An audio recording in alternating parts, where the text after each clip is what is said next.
अस्सलाम वालेकुम। हम अगर कभी किसी की टीचर के पास जाएँ तो सर हम ऐसे सीखना चाहते हैं, ऐसे प्रैक्टिस करना चाहते हैं तो वो सबसे पहले क्या बात करता है? पैसे दो। So this is the demise of our education system. ये नहीं होना चाहिए definitely it is not supposed to be. Essay के सारे हम पार्ट्स कर रहे हैं वन बाय वन। सारी वीडियोज़ को देखेंगे तो इंशाल्लाह काफ़ी ज़्यादा आपका कैलिबर ज़रा एटलीस्ट एस्से के बारे में कुछ बेहतर हो जाएगा। हम आज करेंगे इंट्रोडक्शन। इससे पहले हमने सारे कंपोनेंट्स कर लिए हैं, लेकिन मैंने सोचा इंट्रोडक्शन और कंक्लूजन को एक अलग अलग लेक्चर में डाल दूं शॉर्ट सी वीडियोस को, ताकि दोस्तों का कुछ भला हो जाए। देखिए, कोई भी ऐसे है ना, उसका इंट्रोडक्शन जो होता है ना, वो उसका प्रीफेस होता है। आउटलाइन के बाद सबसे पहली चीज ये होती है जो वो एग्जामिनर पढ़ता है। ठीक है, so it is very important thing. अगर आपका इंप्रेशन बुरा पड़ जाएगा एग्जामिनर पे, तो definitely you are going to मतलब इतना कोई अच्छा रिजल्ट नहीं होने वाला। चूंकि मोस्टली ये होता है कि एग्जामिनर या तो बहुत मुश्किल चीज बहुत आसान लफ्जों में पूछता है, और या फिर बहुत आसान चीज बहुत मुश्किल लफ्जों में पूछता है। बिल्कुल जैसा कि ये 2023 का एक टॉपिक है, हम इसको अभी डिकोड करने की थोड़ी सी कोशिश करते हैं। लेकिन देखो, इंट्रोडक्शन क्या होता है? This is the map of the essay. ये मैप ऑफ द एसे होता है। ये अपसाइड डाउन ट्राइंगल जैसा होता है, बिल्कुल ऐसा, ऊपर से खुला हुआ और नीचे से इस तरह फनल अप्रोच की तरह इस तरह जो है ना वो नीचे बंद होता है। ये एक फनल अप्रोच होती है जो कि आउटलाइन करती है रीडर को किसके बारे में? About the main arguments and the points. ठीक है, सिर्फ खाली आर्गुमेंट्स एंड द पॉइंट्स नहीं होते हैं, इससे ऊपर एक और चीज होती है। वो क्या होता है? मैप ऑफ द एसे।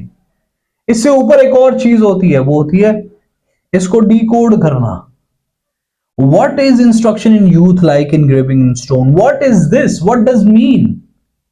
हम अपना थीसिस और स्टांस तो एंड पे देंगे ना, बट यहां पे आपने इसको थोड़ा डिकोड भी कर देना है, इंट्रोडक्शन करवा देना है। इंट्रोडक्शन के नीचे आएगा आपका वो जो है ना outlining of the two the reader main arguments and points. उसके बाद आप उन चीजों को पिन पॉइंट करेंगे, उन चीजों को एक्सपाउंड करेंगे। इससे पहले now you have what you have done, you have to introduce your topic because this more about introduction. मैं अक्सर कहा करता हूं, हमेशा लफ्ज पे गौर क्या करो। Introduce your topic, introduce your thing which you gonna expound in the upcoming arguments. ठीक है, ये एक वन कंटिन्यूअस पैराग्राफ होता है, मतलब ये एक ही पैराग्राफ एक ही गो में ये लिखा जाता है। एक कंप्लीट समरी होती है आफ्टर इंट्रोडक्शन। ठीक है, इसके तीन मेजर कंपोनेंट्स होते हैं। इंट्रोडक्शन के हमेशा तीन कंपोनेंट्स होते हैं। एक तो होता है इसकी ओपनिंग जनरल स्टेटमेंट, ये किस बारे में होती है? ये अबाउट द टॉपिक होती है, अबाउट द इंट्रोडक्शन होती है ऑफ दैट वेरी थिंग जो हम कर रहे हैं। ठीक है, दूसरा ये तो होता है सपोर्टिंग एडिशनल स्टेटमेंट। ये क्या कर रही होती है? ये इसको सपोर्ट कर रही होती है, ये इसको सपोर्ट कर रही होती है। किसको? इंट्रोडक्शन को।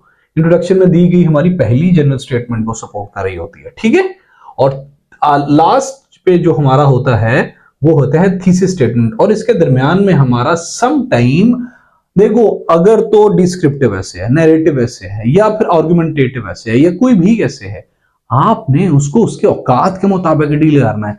कोई भी एक स्पेसिफिक इस तरह नहीं होता कि कोई भी एक बात को आप इसी जगह को, इसी बात को आप हर खाने पे फिट कर दो, इस तरह नहीं होता। You have to deal. जब आप पढ़ लेते हो, जब आपने क्वालिटी मटेरियल पढ़ा होता है, जब आपने सब चीजें, जब आपके पास सफिशिएंट मटेरियल होता है और आप बिल्कुल कॉन्फिडेंट होते हो अबाउट योर नॉलेज। वैसे तो इंसान कभी भी एक एस्पायरेंट, मैंने आज तक कोई भी एस्पायरेंट जो है ना उसको कॉन्फिडेंट नहीं देखा भी मुझे बहुत कुछ आता है, मुझे सब कुछ आता है। वो कहेगा हाँ I know things, but the more you know the less you show, the less you know the more you show. एक ऐसे का इंट्रोडक्शन के थोड़ा सा देख लेते हैं। Instruction in youth like engraving in stone 2023 का ये है ऐसे।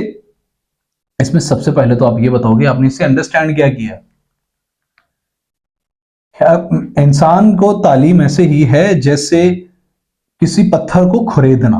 ठीक है, उसमें से वो निकालना, मतलब जिस तरह इंसान के दिमाग को इल्म जो है ना वो खुरेदता है, उसमें नई जगह बनाता है, उसको खूबसूरत करता है, उसकी वैल्यू बढ़ा देता है। एक आम पत्थर, उसकी वैल्यू कुछ नहीं होती। जब आप उसको इंग्रेव करके कोई नाम लिख देते हो, उसको कुछ खूबसूरत मूर्ति बना देते हो, क्या होता है? वो प्रीशियस हो जाता है। So it's just like that. तो आप हर बंदे की ना इस स्टेटमेंट के बारे में डिफरेंट अंडरस्टैंडिंग होगी इस टॉपिक के बारे में। हाँ, आप एक काम कीजिए कि आप एक छोटी सी आउटलाइन इस टॉपिक के बारे में एक छोटा सा इंट्रोडक्शन लिख के कमेंट बॉक्स में जरा डालें, तो सब लोग दोस्त डालें, और इंशाल्लाह आई लेट यू नो। क्योंकि मैं पूरा भी यहाँ पे लिखने बैठूंगा, वीडियो बहुत लंबी हो जाएगी, और यूजुअली मुझे दोस्त कहा करते हैं भाई आपकी वीडियो बहुत लंबी होती है, कोशिश करें इसको शॉर्ट करें। मैं तो कहता हूँ भाई मैं अपना बेस्ट देने की कोशिश करता हूँ। सो यहाँ पे हम सबसे पहले इसको डिकोड करेंगे, ठीक है। इसको डिकोड करेंगे, इसका मतलब थोड़ा सा खोलेंगे, उसके बाद हम अपना वो जो, और जनरल से डिकोड करना है, वो खुले से इसको डिकोड करते हुए वापस आना है, और जो डिकोड किया है ना उसको फिर बाद में सपोर्ट करेंगे भाई, this is the reason, this is the logic. फिर आखिर पे हम जो है ना उसी के साथ लिंक करते हुए अपना जो है ना वो ओवरव्यू देंगे कि हम किस बारे में, जो आउटलाइन दी हुई है ऑलरेडी हमने आउटलाइन लिखी हुई है ना, तो ओवरव्यू देंगे कि भी हम थोड़ा सा मेन पॉइंट्स को ओवरव्यू देंगे कि जो वर्ड्स 150 के से ज्यादा एक्सीड ना करें, और वो वहां पे देते हुए फिर, क्योंकि हमारा जो ओवरव्यू भी दे रहे हैं वो भी सारा का सारा वही है जो हमारा थीसिस है। देखो आपकी आउटलाइन थीसिस पे बेस्ड होती है, ऐसा नहीं होता कि आपके आउटलाइन किसी और चीज पे बेस्ड हो, थीसिस कुछ और कह रहा है, ये एक बहुत बड़ा बिग नो होता है।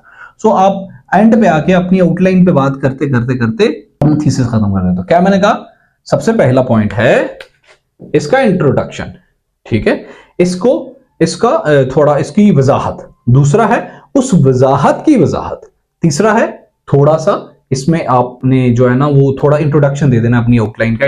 इसके अंदर आप कंप्लीट समरी जो देंगे ना वो देंगे आखिर में कंक्लूजन के अंदर। तो फिर आखिर पे थीसिस के साथ अब इसको कंक्लूड करके आप जो है ना कोशिश कीजिएगा थीसिस के बाद जो पहला पैराग्राफ है वो थीसिस से बहुत ज्यादा रेलेवेंट हो और कनेक्टर बन जाएगा। आखिरी और पहले पैरे का कनेक्टर लाजमी लगाना है। पाकिस्तान पाइंदा।